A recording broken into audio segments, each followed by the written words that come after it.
I got a real beef, and the beef is this. Two of the most misrepresented fictional characters ever that were made into movies. And those two characters are Tarzan of the Apes and the super spy sleuth Matt Helm by Donald Hamilton, and Tarzan of the Apes, of course, by Edgar Rice Burroughs. I'm just going to talk a little bit about my own feelings, on my opinion on this matter. Well, who are you? I'm Gary Lavisi, and I'm here to vent my spleen. Because the thing is, as readers, we all take the books that we read and that we love seriously.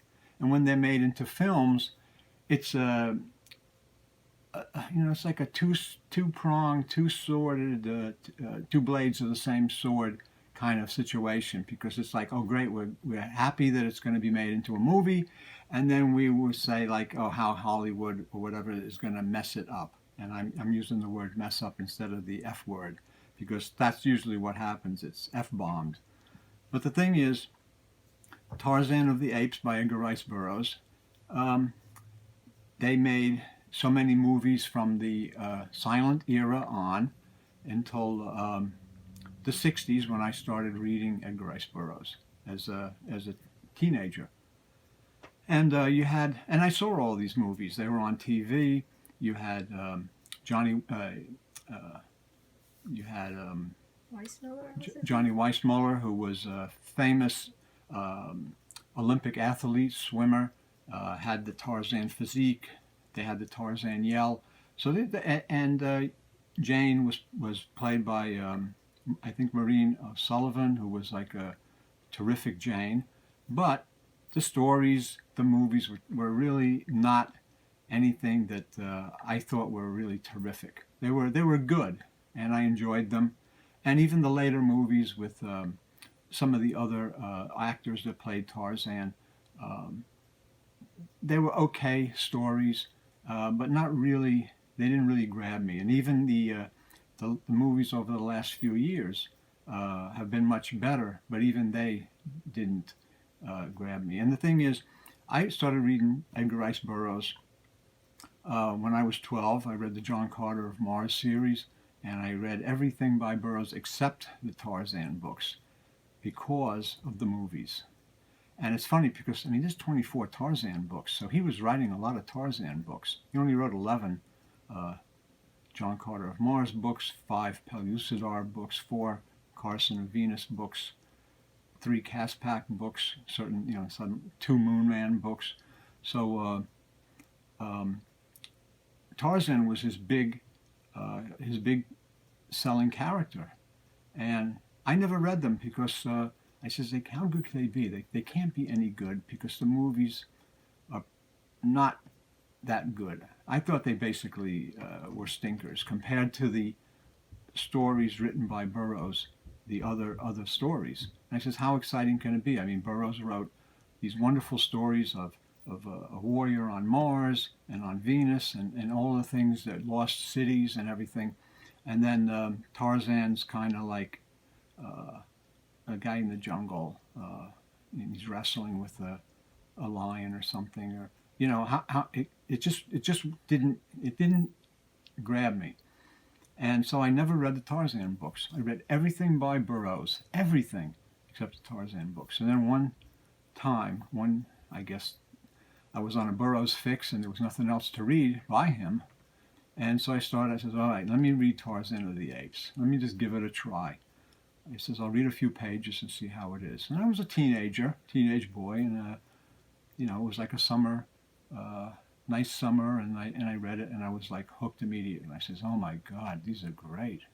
These are magnificent.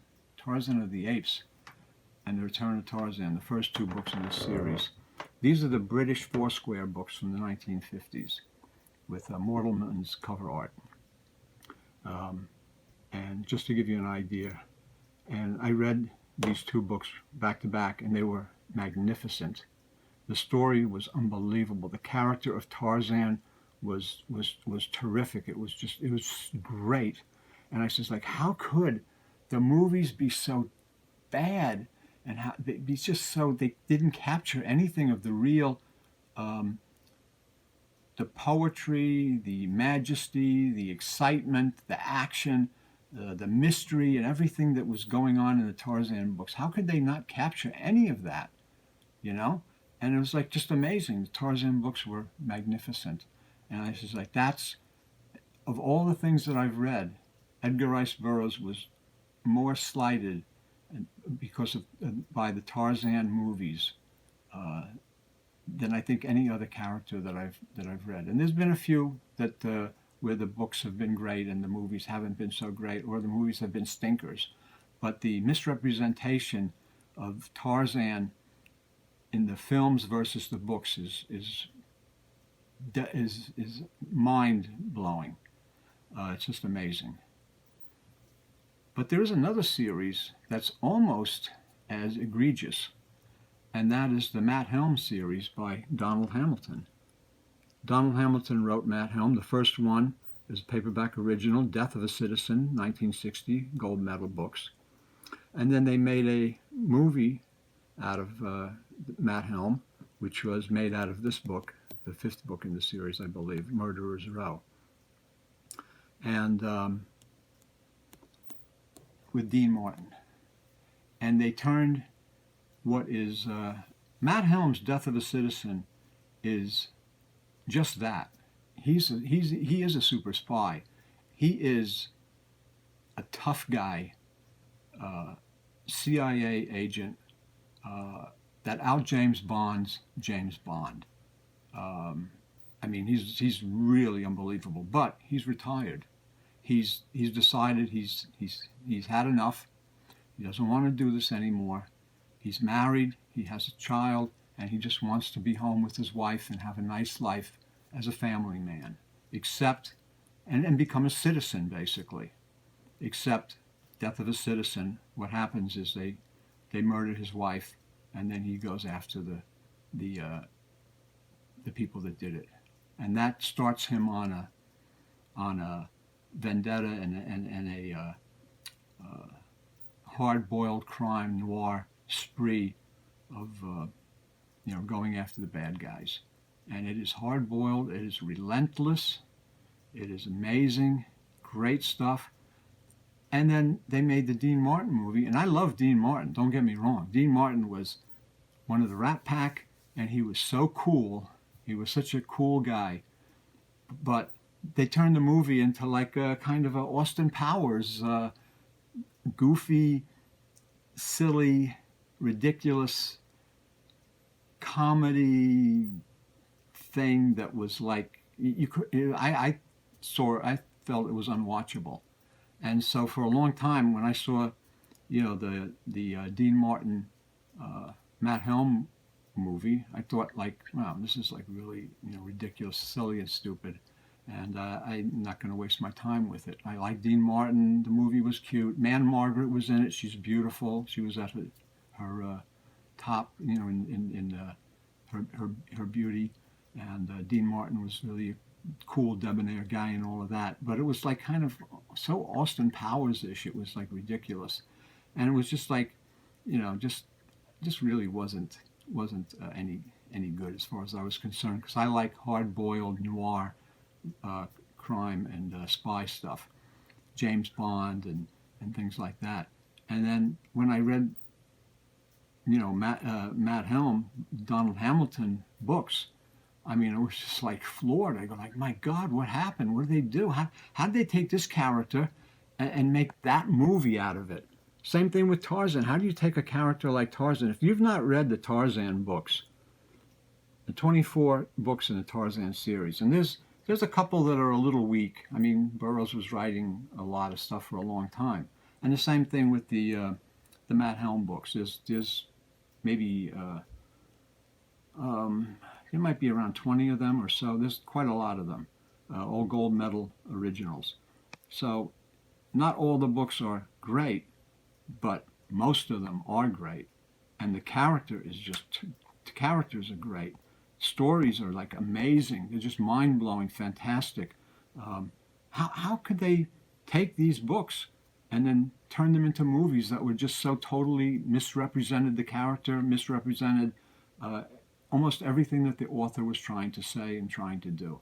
So that's my beef with two of what I consider to be the biggest abortions that were done of really good fiction characters and books when they were made into movies. I'm sure that you have your own candidates for this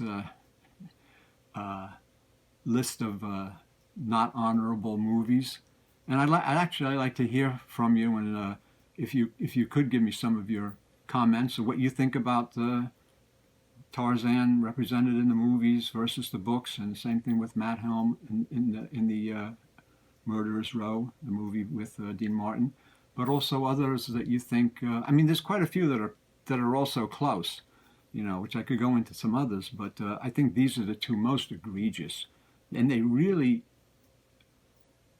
make me kind of angry as a writer because I've written a lot of books and edited anthologies and published books and by many different authors and things, and it's just like when you see this kind of thing happen to a work that you cherish and an author that you cherish, it really raises the hackles.